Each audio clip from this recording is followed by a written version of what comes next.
For all your t-shirt needs, check out TeePublic's Killer Selection. Follow the link in the description.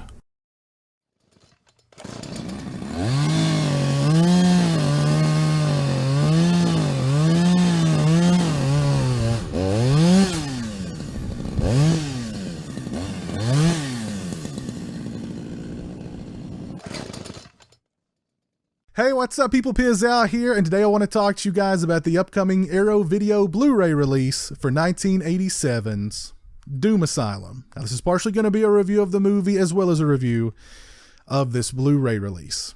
And I have no idea where to begin when it comes to Doom Asylum, so bear with me. I don't know where this review is going to go, because Doom Asylum is that kind of movie. Doom Asylum is what I like to call an experience movie. It's the kind of movie you just have to experience. You have to take it in and do your best to process what you've seen afterwards. Because Doom Asylum takes place in its own little world. It's a world that's somewhat familiar to our own, but it's not. It follows its own logic. It follows its own rules. The characters in the film don't behave like regular people. They don't speak like regular people. Just the events in this movie could only take place in this movie. Doom Asylum begins with an attorney and his fiance. They're driving around. They're in a very ecstatic mood. They're sharing a bottle of champagne because the attorney's recently won some case. They've got millions of dollars rolling in. They're driving erratically. They're making out. Eventually they crash. They both die near an abandoned asylum. Fast forward 8 years. And the daughter of the woman who died in the car crash, for some inexplicable, never even remotely explained reason, decides to bring her friends to the abandoned asylum near where her mother died 8 years ago to have a party.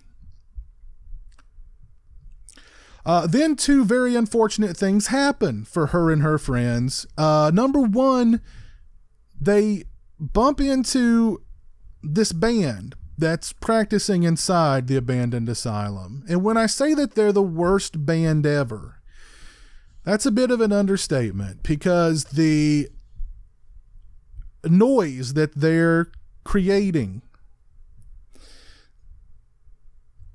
just made me want to rip my ears off, pull out my eardrums, and stomp them into dust.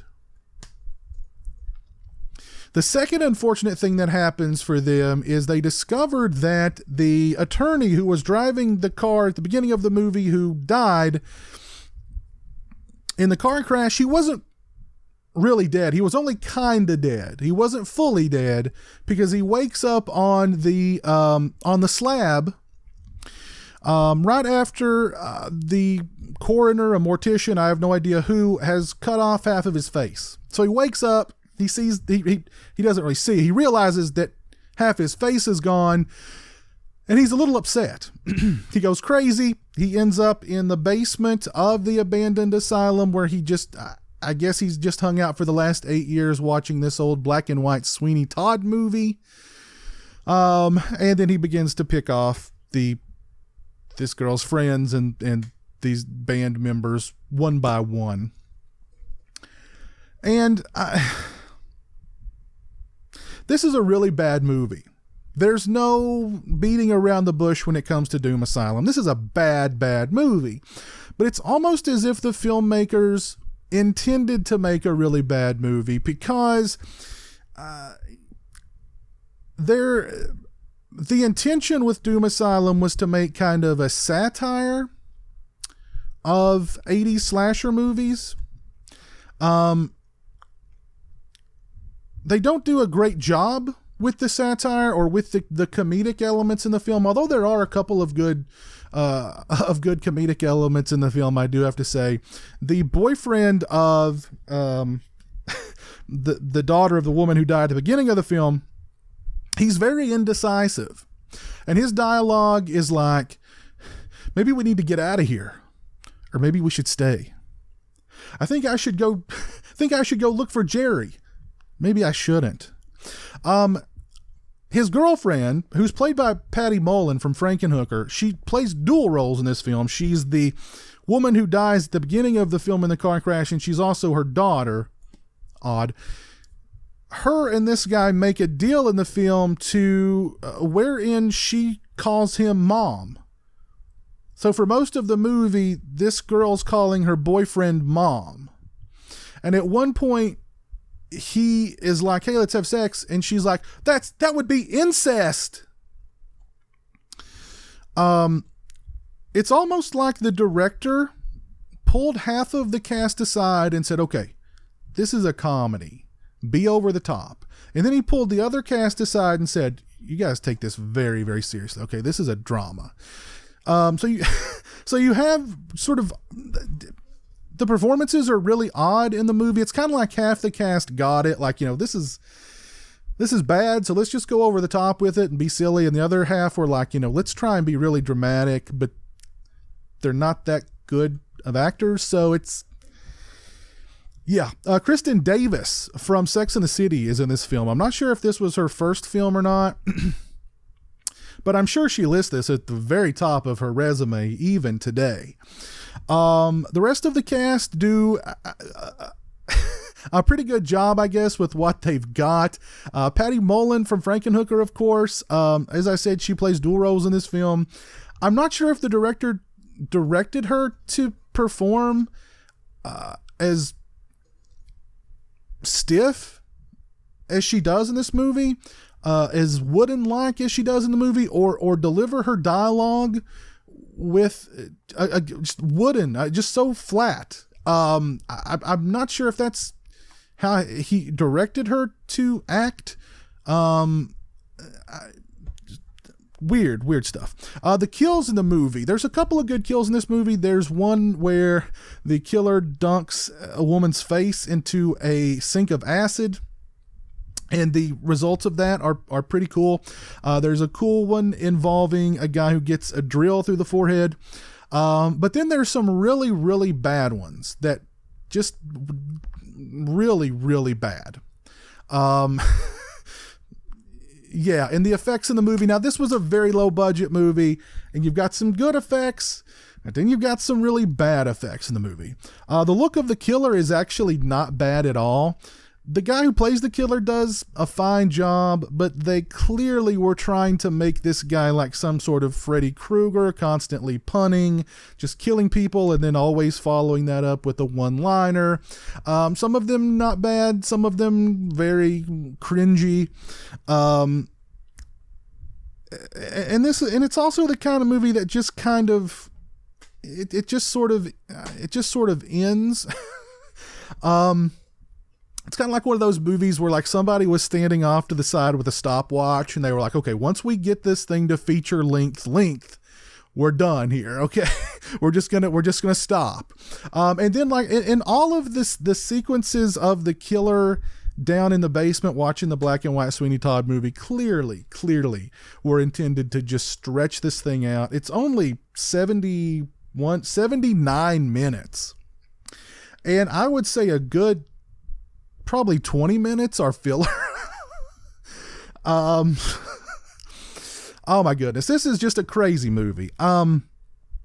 It's definitely not going to be everybody's cup of tea. If you love really bad movies, you may want to check this thing out.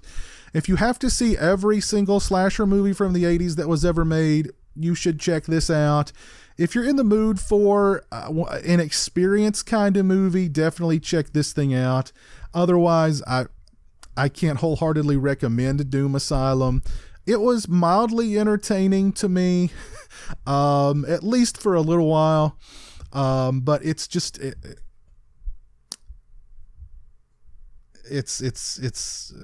I'm still trying to process it. Put it that way. I'm still trying to process Doom Asylum. Now, this release from Arrow Video, they have done an excellent job with this release for the film. I love this artwork here for Doom Asylum.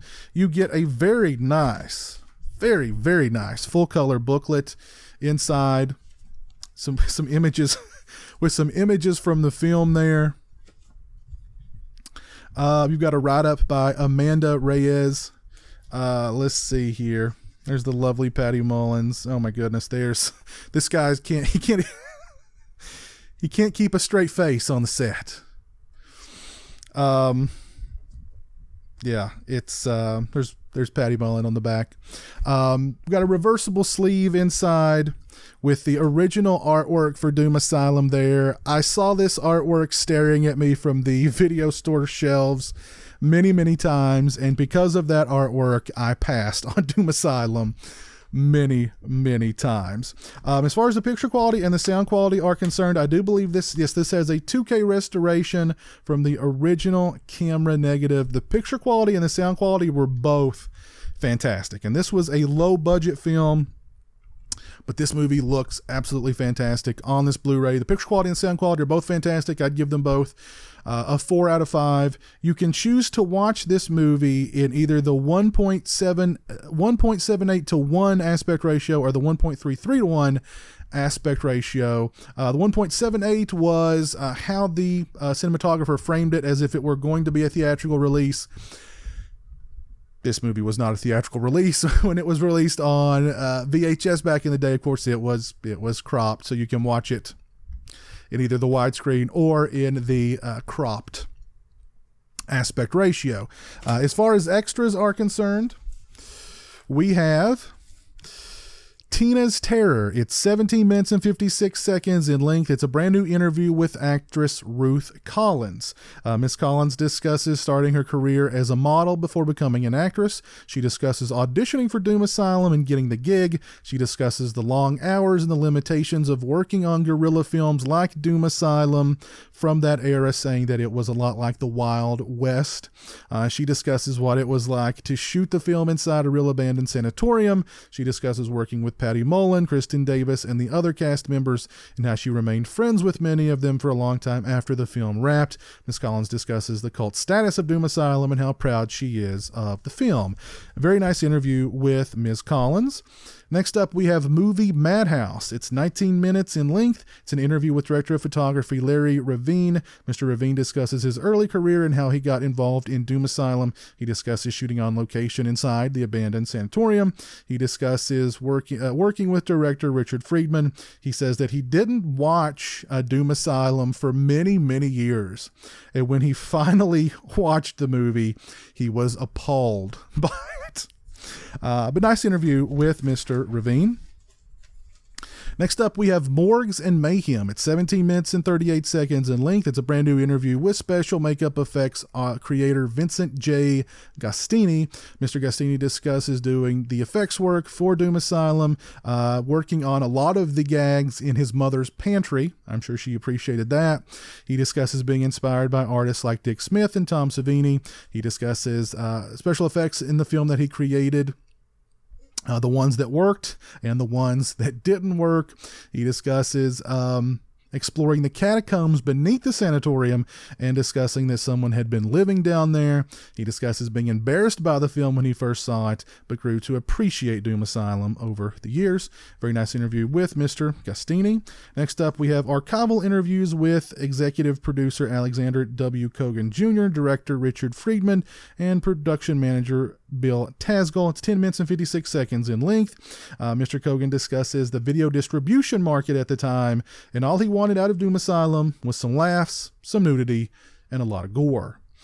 Friedman and Tasgall discuss shooting the film in about 12 to 14 days and shooting the film inside the abandoned sanatorium. They discuss seeing Kristen Davis's potential for stardom at the time and more.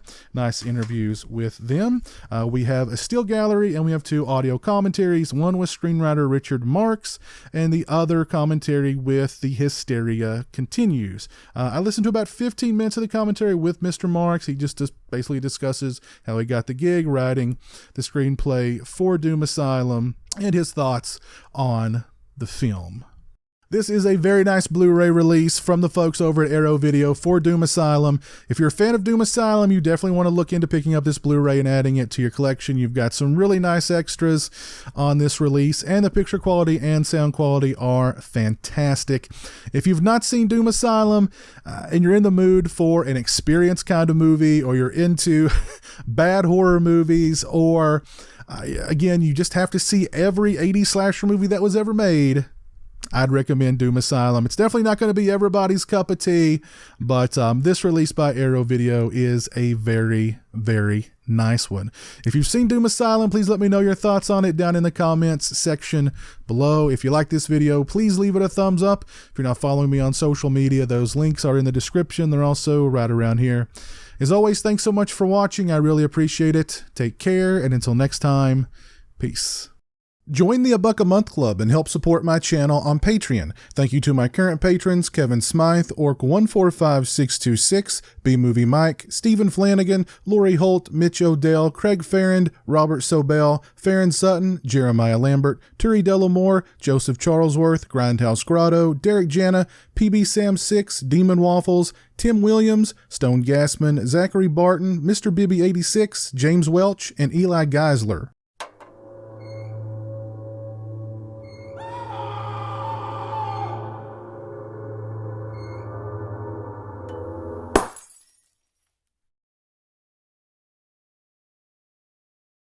Say hello to the internet, Jeremy. Hello to the internet.